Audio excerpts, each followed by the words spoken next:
Hello, my name is Grayson, and I would like to thank you for listening to me discuss my research on the relationship between transitional justice and sexual and gender-based violence. To give a little background on my research, I initially became involved with post-conflict human rights research in 2017 when I joined the Transitional Justice Research Collaborative. Shortly into my role, I noticed a gap in transitional justice research that looked at conflict and post-conflict violence directed at women and girls. In response, I earned a grant to spearhead a project that focused on this intersection. I began by designing a sexual and gender-based violence index, and over the course of my undergrad career, I categorized and labeled each human rights violation for each transitional justice mechanism in the collaborative data set, isolating the inputs by the victim's gender. I created subcategories for marginalized women, such as Indigenous, rural, and transgender women. These datasets are the most comprehensive single collection of transitional justice mechanism coded by gender that the collaborative knows to exist. To this day, I've not yet found any macro level empirical studies that look at how transitional justice affects sexual and gender-based violence or any other aspect of gender equality for the matter. The literature is either theory-based or focused on country case studies. And so this leads me to my research question, which is, whether the type and or number of transitional justice mechanism addressing women affects post-conflict sexual and gender-based violence. My methodology consists of a cross-country analysis that looks at sexual and gender-based violence rates during and 5 years after the conflict using data from the Sexual Violence and Armed Conflict dataset. Now, before diving into my research, I'm going to give a brief background on transitional justice itself. This refers to the measures nations emerging from conflict implement in order to rebuild. Their goal is to address large-scale human rights violations to maintain peace and security and ensure accountability. Examples of mechanisms include trials, truth commissions, amnesties, and reparation schemes. The first theme I'm going to talk about is how transitional justice overlooks women's needs. So sexual and gender-based violence does not begin with conflict, and it certainly does not end with a transition to peace, rather the opposite. Many countries see a spike in levels, and there has been almost total impunity for crimes of sexual violence. Without a doubt, there's been recent success in directing attention towards sexual violence and armed conflicts, but the identification of women's interests within transitional justice practices has a short record, and mechanisms continue to either overlook or inadequately address women's needs. All scholars seem to agree that sexual violence remains an afterthought in many justice processes, and much work still remains to be done in order to move countries' efforts from cosmetic to impactful. I believe this is vital for lowering rates of sexual and gender-based violence, because when sexual violence is not addressed, it is normalized in post-conflict contexts, often resulting in increased levels of violence. Moving on to the next theme, the shift in focus that looks at transitional justice as a means to address sexual violence can in large part be attributed to advocacy work from women's groups, culminating in UN Security Council Resolution 1325.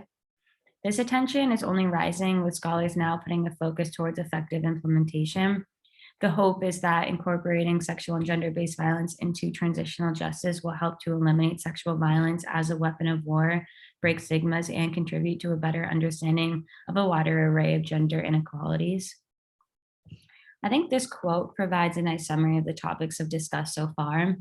Although there is a growing perception that victims of sexual and gender in relationship violence in post-conflict and post-authoritarian societies deserve reparations, little has actually been done for them around the globe.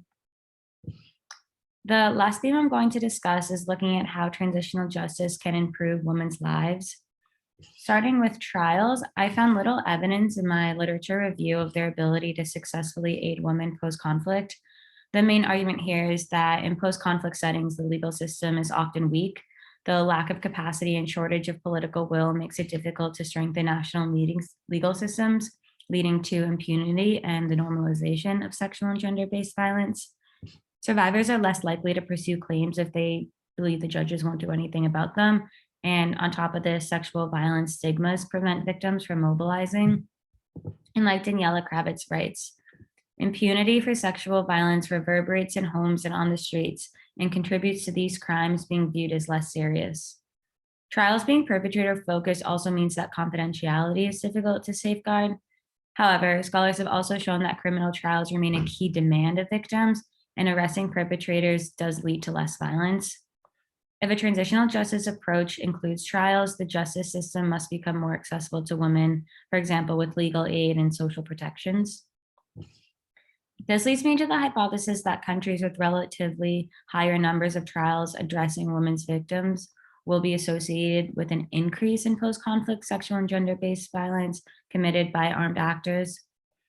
What I found is that human rights prosecutions of state agents are associated with an increased probability that there will be sexual violence.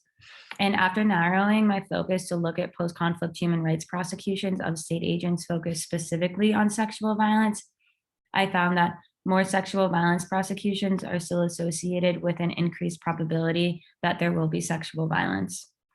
This effect here is slightly larger than the effect of all human rights prosecutions. One other theory I have to explain this is that it is a case of reverse causality. Prosecutions for sexual violence are more likely in places where sexual violence happens more often, like in the DRC. Moving on to truth and reconciliation commissions, two scholars argued that they should precede trials or substitute for what they can't do. They highlight the responsibility of all members of society, which cannot be done by a trial, and by preceding trials can ignite gendered focused discourse and strengthen the determination of victims to take their cases to court. They can provide women with voice, with influence, and allow a space to talk about structural inequalities. And now onto my findings. I found that truth commissions are indeed associated with a higher probability of isolated rebel sexual violence when they are focused on sexual and gender-based violence. This brings me to the well-established feminist critique of transitional justice that argues for the need of truth commissions to move beyond their narrow legalistic focus on individual physical forms of harm, which leads to a fixation on women's experiences of sexual violence. This is also connected to the essentialization argument in that focusing on sexual violence will put all women in a uniform class of victimhood. Lastly, reparations are arguably the most victim-centered justice mechanism, and they offer the opportunity to address pre-existing injustices that enabled violations to occur. Reparations that empower harmed individuals, that provide resources, skills, or opportunities directly to victims, allowing for enriched choices and sustainable projects, are not only materially valuable, but are expressively apt in showing concern for the powerlessness of victimization by supporting renewed or new exercises of agency and choice. One common approach is through large-scale administrative schemes, which can help minimize victim exposure. Especially in the post-conflict context, weak judicial systems plus a large group of victims makes the prospects of judicial reparations slim. Reparations also lower the costs and difficulties traditionally associated with litigation, such as the high expenses, a lack of trust in the system in general, and having to travel long distances. Bottom-up approaches are beneficial here because they tend to let victims organize themselves and decide together what it is that would best serve their collective needs. However, collective reparations should supplement and not replace individual benefits. Otherwise, transitional justice will risk perpetuating the belief that it's the honor of the community that is in need of repair. My findings show that the probability of sexual violence declines with reparations. In short, reparations are associated with minor declines in sexual violence among state agents. However, when reparations have content focused specifically on sexual violence, it is not associated with declines in rebel and sexual violence. In fact, these kinds of reparations are associated with a higher probability of rebel sexual violence. The on-the-ground reality, unfortunately, is also that most reparation programs addressing sexual and gender-based violence have remained to this day largely unimplemented. There is a very evident gap between theory and practice, and what a genuinely feminist version of transitional justice looks like remains up to debate. And with that, I would like to thank you for listening to my presentation. As somewhat disheartening of a subject as this is to study, researching mass human rights violations in political institutions is vital to understanding gender inequalities and causes of sexual violence women and girls face across the world. Such targeted research, I believe, paves the way for advocacy, policymaking, and grassroots project implementation. I hope you're able to take some learnings away from this. And I also hope that you remember to always keep an eye out for who in society is being affected but not included in different fields of research.